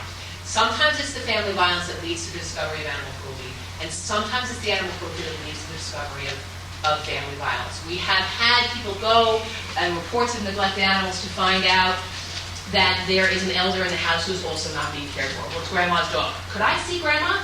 Well, grandma's upstairs. Grandma hasn't been fed either. Right? Not all of these are worthy of prosecution. What you have to appreciate is that they're not all worthy of prosecution. If we work collaboratively, sometimes we'll get cases in where I'm not looking to arrest this person. You may have an adult who has been cared for, an adult of limited ability who's been cared for by his or her parent all of her life, and now her parent is elderly, and she can't care for her parent. We had somebody whose father, I noticed that he was getting very thin. And I said to him, is everything okay? And he said, well, actually, my dad's in the hospital, and he's the one who makes dinner. Mm-hmm. So there was no dinner made anymore, because Dad makes dinner. The man's in his 40s. But he never had to make dinner, and he didn't know how to make dinner, and his father was elderly and never actually came home from the hospital, and it really required a great deal of intervention to try to teach, and the interesting thing, of course, is the family, I don't want the strangers in my house, I don't want anybody else in my life. Well, you can work with us, we can be the stick. It can be helpful for me to say, look, you need to work with them or else. We need to collaborate and work together in terms of the kinds of protective services that exist in social services, prosecution services that exist. Animal hoarding, Jenny Coffey had to leave, but animal hoarding is a classic circumstance where I will say, I'll come with you. If you're in Brooklyn, Brooklyn's my jurisdiction, I'll come with you. And we'll say, look, do you understand? I'm going to have somebody, me, right here, on the face, I'm going to have somebody lock you up. The detective right here was next to me. This detective is going to lock you up. These animals are cruelly treated.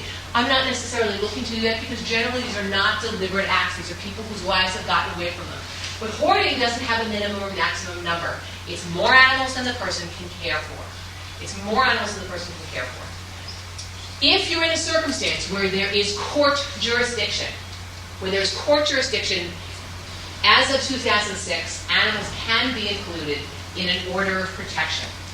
Now, there are a lot of loopholes, I think, in this. I had a conversation with Stacey Wolf, who's a legislative person for the ASPCA, last week saying, did you write this? What about this? What about this? What about this? What about this? Because families have a broad definition. There are broad groups of people who live together as families. And so the defendant may not intentionally, it's got to be intentionally, injure or kill without justification. We already talked about that. It's got to be a companion animal that the offender knows is owned, possessed, leased, kept, or held. Leased, I think, is for upstate.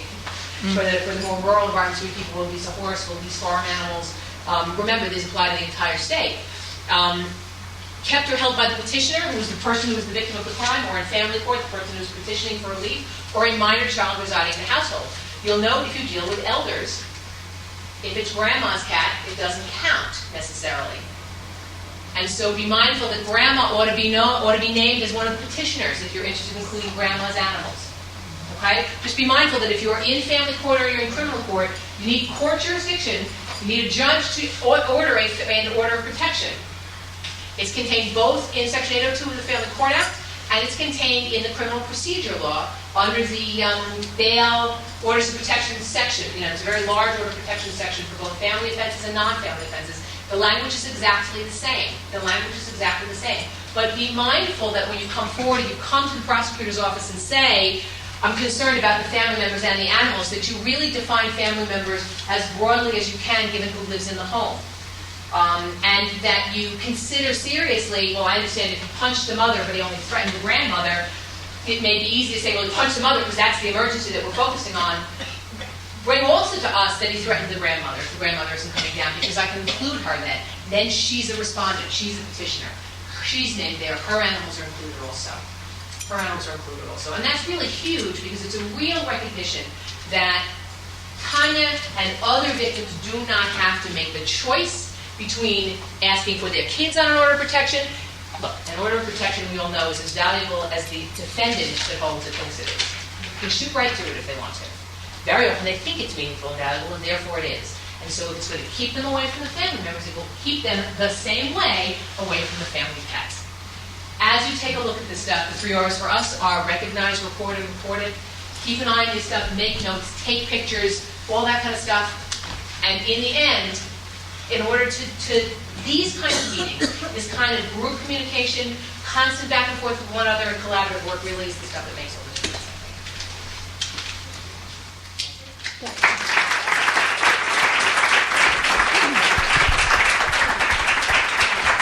Okay, if everybody comes back up, if you have questions, we can take them. One thing I just wanted to say, part of the issue here is, I know there was a mention of foster homes. Foster home networks are extremely hard to keep going. It's very special people will foster, especially pets of domestic violence survivors.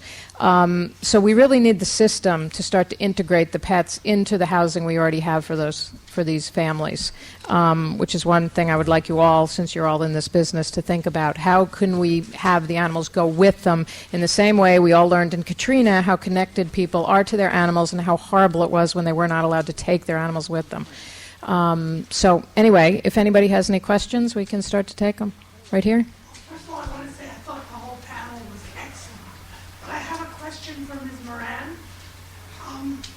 It sounds like you're doing a wonderful job, and I'm not criticizing the way you handled the cat case, but it's interesting to me that you have a person with a history of child abuse and spousal abuse, and she kills a cat. Why was the decision to give her psychiatric treatment and probation and not a day of jail time?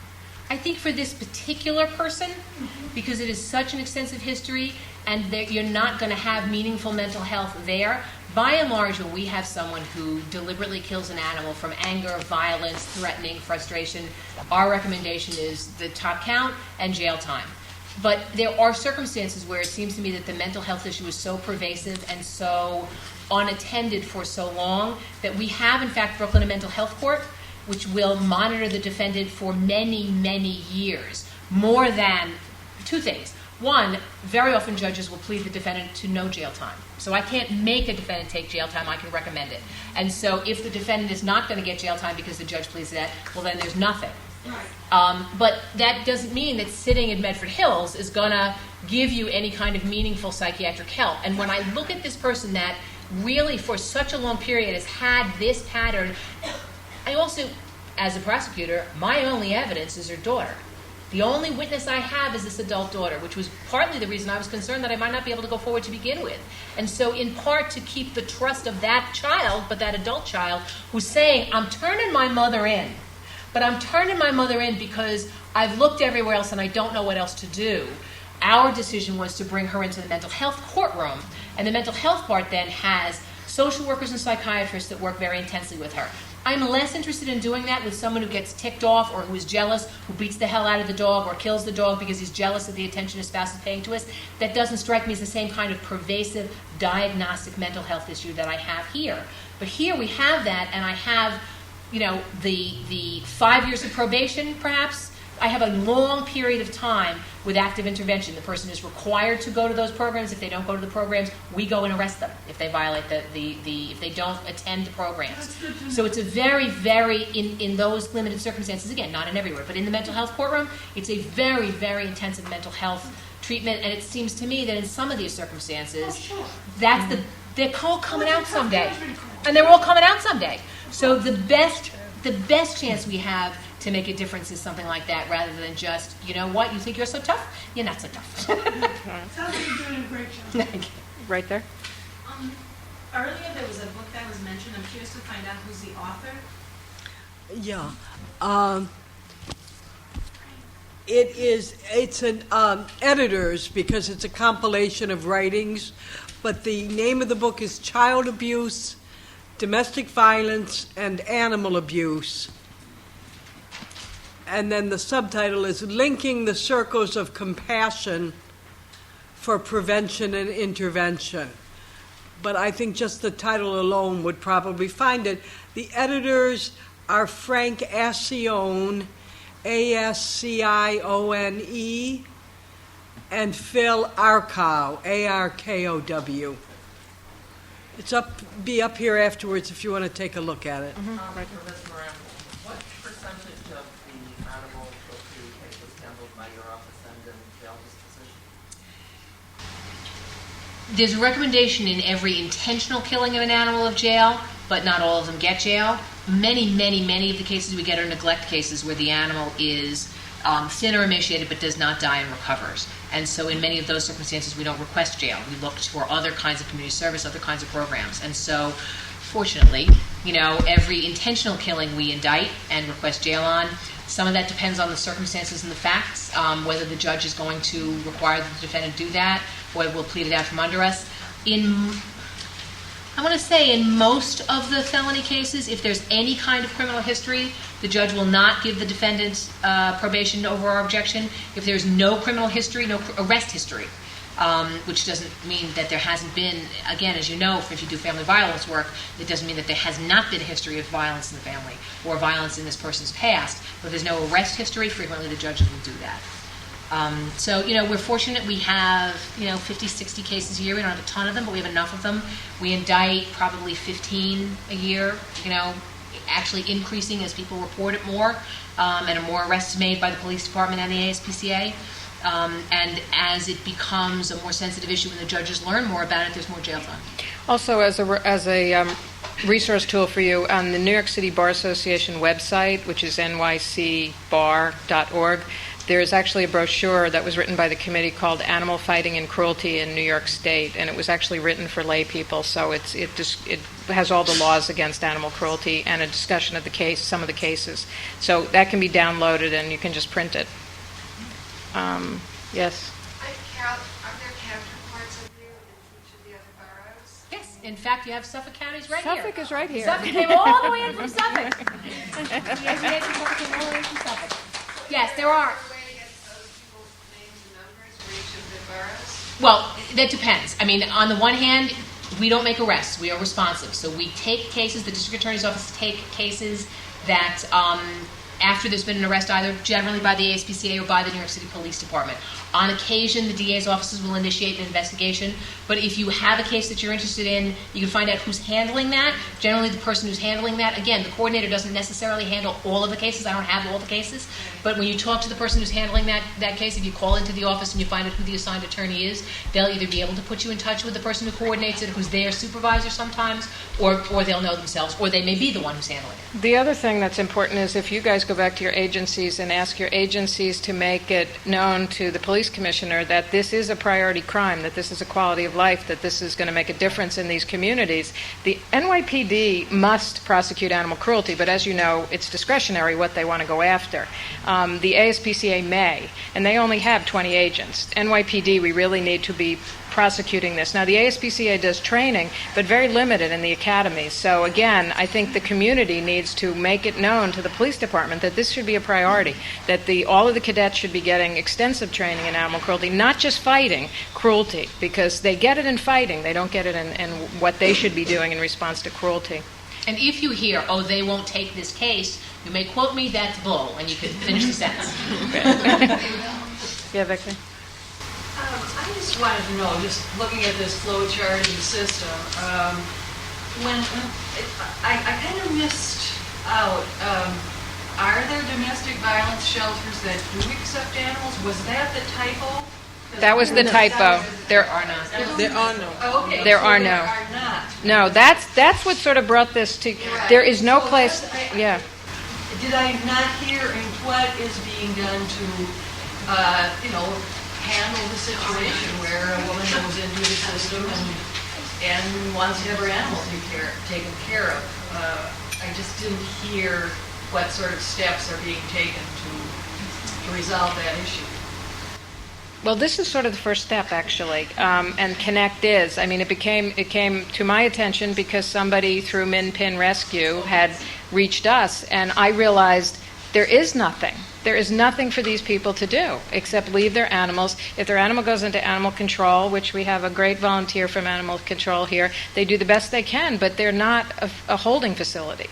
And, we need the shelter system to step up and help us. I know there's probably barriers, there's certain shelters it would not work in, but something has to be done in the same way that in disaster now, the federal government requires states to make provision for animals in sheltering and when they're sheltered. When a family is sheltered in a disaster, you have to have a plan in place.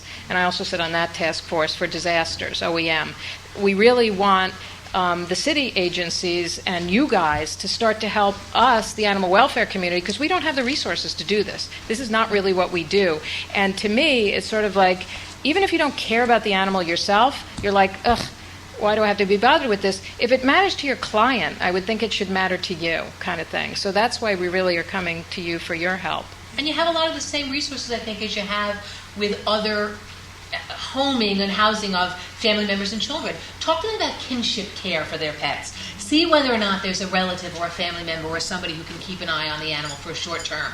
If they have some resources, if they have a veterinarian that they've regularly gone to, if there's a local rescue group in the immediate community, there's a lot of rescue groups or veterinarians nearby. Nobody can do all of it, but maybe they can take one. Maybe they can take one for 2 weeks. Maybe grandma, maybe the cousin or a sibling can.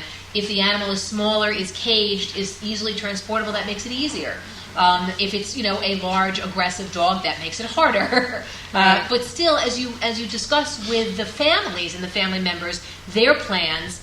Part of the point of what Jan is saying is that this is here to encourage everybody to discuss the plans for the animals as well, recognizing that they are either current victims or going to be victims.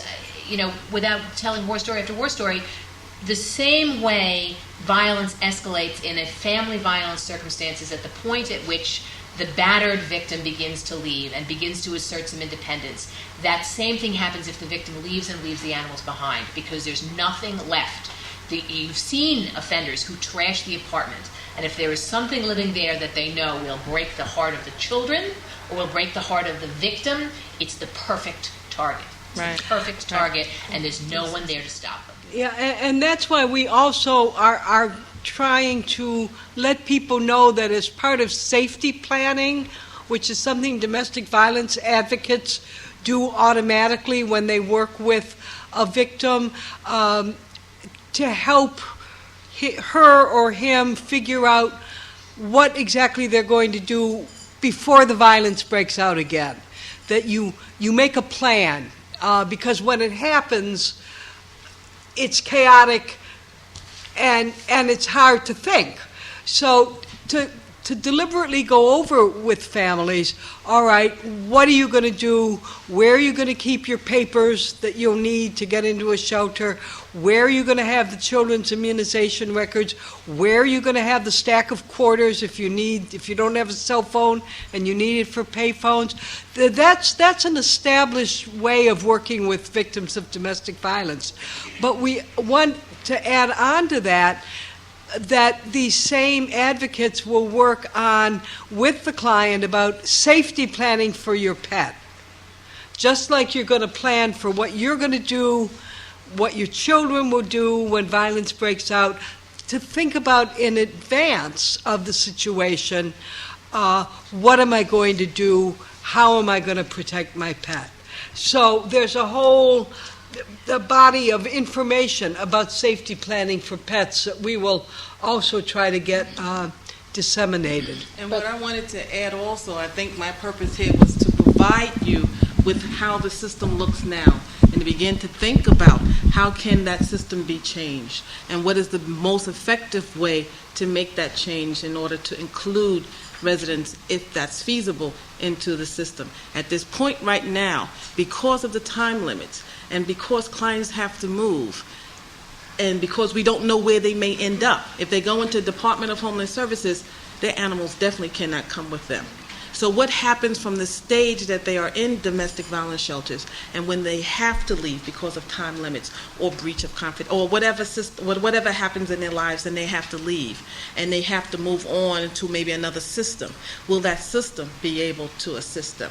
And what happens to that animal in between? Whoa. Could you wait a second? I'm sorry. You had a question? Yeah.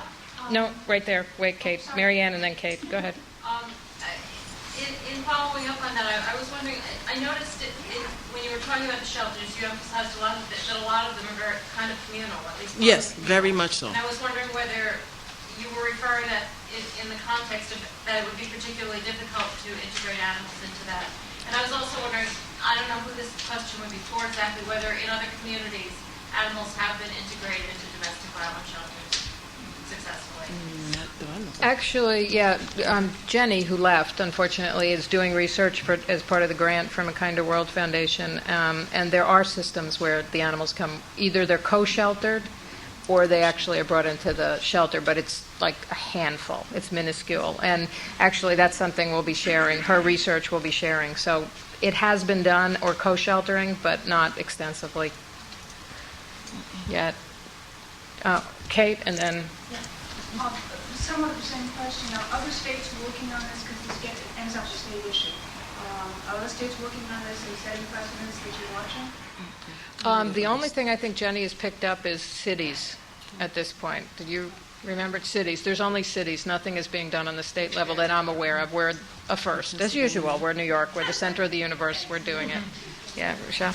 Now, there are 132, thank you, everybody. 132 days they have to keep a secret where they are. Then they get moved out to another system. Do they have to keep it a secret where they are in the next system? At that point, more than likely, the abuse has probably decreased. They feel a little bit more safe, depending on what the system is, if the person has been detained, if they're in the system. But most of them feel more relaxed. They feel a little bit more at ease, and they feel more relaxed to move about. And then can they have their pet with them? In reference to, if they're in the Department of Homeless Services, I cannot speak for them, but I doubt very seriously. However, something that we just found out, and I think is not widely known, many clients go into New York City Housing Authority apartments, and I think it was just kind of our quote common knowledge. Well, they don't allow pets, maybe cats they won't object to, but they don't allow dogs. But in fact, somebody from the New York City Housing Authority is part of our coalition, and in fact that's not true, that dogs, I think up to 40 pounds, they may have to be interviewed, but they are allowed into New York City Housing. Well, if co-op boards can interview your dog, so can NYCHA. So part of what we want to do is to spread the information. There are coalitions in the city working on animal-friendly housing because it's a big issue for a lot of pet owners that their buildings may not allow pets. So if we could put them in a sort of a place for 132 days, there might be a way for them to reunite after that. Okay. So thought. Back there? Definitely. Right there, over there? But at the same time, there has to be work done with the family in preparation for the fact that we have to consider what's justice for the animal. Right. And that's the balance. We know you love your dog, but are you going to is it fair to the dog to keep him in a cage in a vet's office for the next year and a half until you get settled?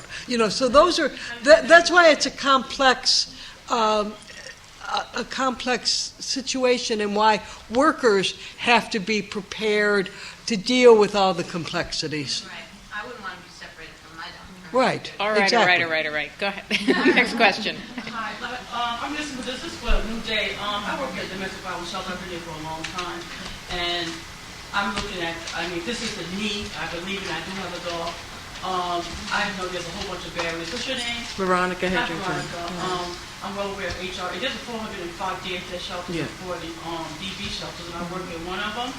And The dwelling there is 27 women and 62 children, and the composition of the family, they're sitting in one room.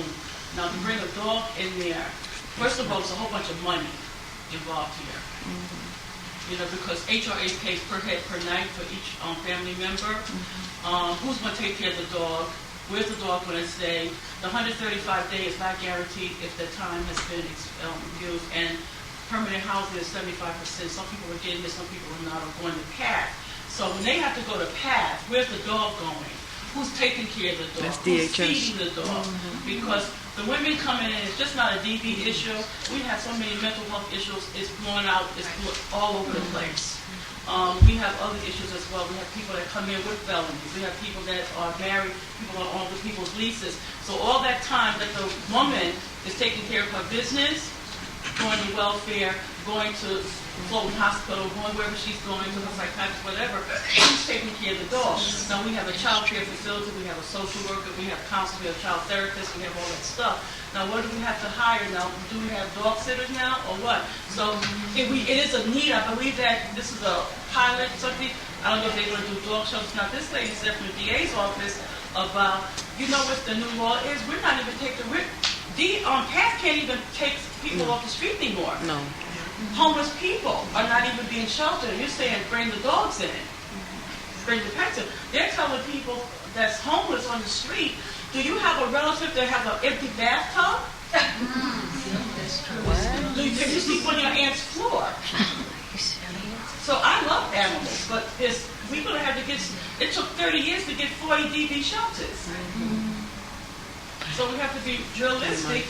Yes, and I can be an advocate. I'm going to take this back to my director, and I know she hates cats. So, but the thing is, I think it's something that's feasible and probably reachable. The same way 35 years ago, if you called 911 and told the police I was being beat up, he'd tell you, go back to him, sleep it off Friday, everything will be okay. Same thing with the children. Right. But there are a lot of obstacles that impinge on bringing a family, bringing an animal in, and I think this is what everybody's here trying to do to explore these obstacles. Right there. This is a question for Carol. Has your office prosecuted any criminal contempts with animals in order of protection? Not yet. But I think that's just because we don't have one. We'd be happy to. We certainly prosecute plenty of criminal contempts with human victims. And the animal, do you have to specifically name the animal in order of protection?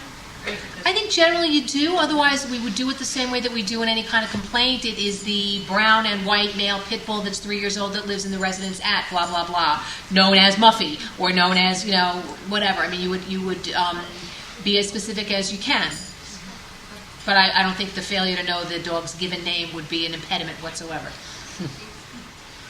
Anybody else? Yeah? It's for Tanya. Tanya, do you have another pet?